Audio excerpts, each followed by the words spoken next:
OFW story number 3. I am Thalia Angelica Torres, 26 years old, and this is my story.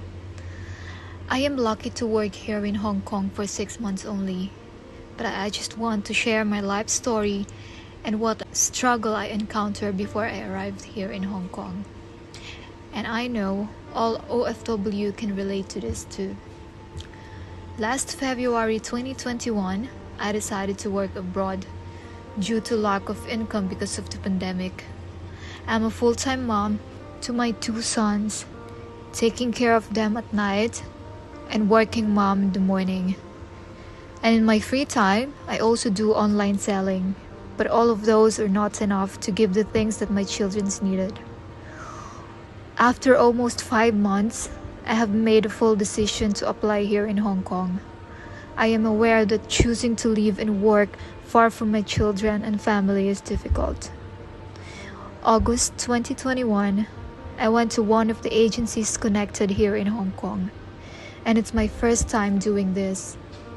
I can only rely on myself, my own free will, and my reverence for God.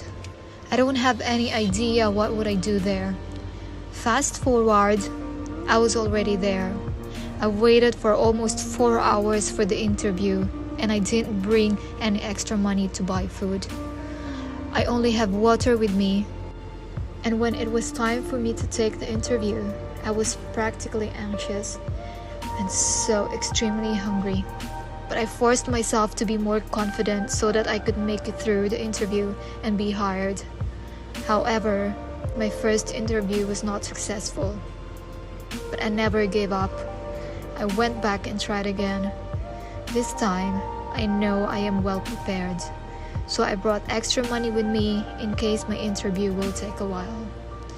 While waiting outside the agency, this one beggar passed by, asking for food and water just to heal his empty stomach. And I never hesitate to give my extra money to him to buy food and water. After that, he told me that God will bless me that day.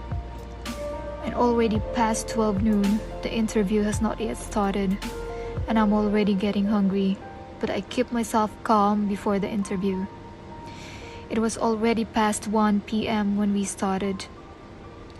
And when it was my turn, I calmly answered all the questions. The final part of the interview was with my employer.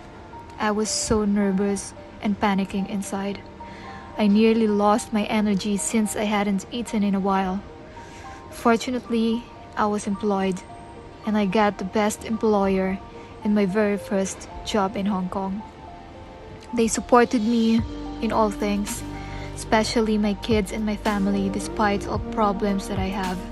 They always listen and care for me, and now I'm still fighting to make this first contract to be successful and renew it again as long as I can. Having the goal for the future of my kids, it's hard to fight the homesick, but if you have a big dream, make them your inspiration and strength. Especially, always put God in the center of your life and believe in Him. Thalia.